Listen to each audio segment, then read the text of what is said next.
Dili lang inahan sa taong Jesus.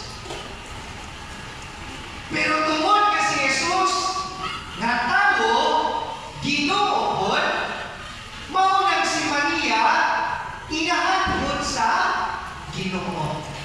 So kung naiklaro nila, nga maunay atong dogma karon nga si Maria is not just the human or the mother of the human Jesus.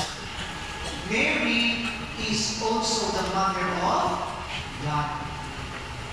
Inahan siya sa Ginoo.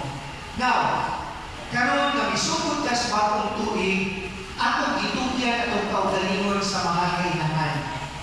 Mo magaling ang tawag sa Griego, Theotokos, nga sa ato pa, bearer of Christ.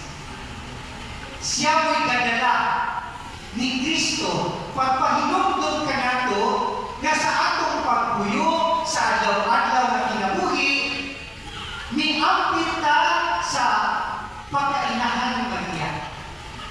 Kaya kita, gitugyan man tag Kristo nato siyang inahan. So we share in the motherhood of Mary. Nga siya ato po di ay nga inahan. Munang ato siyang tawag nga Mama Mary. Di lang siya inahan ni Kristo, inahan po siya nato tanan. No? Ngayon po ni St. John Paul II.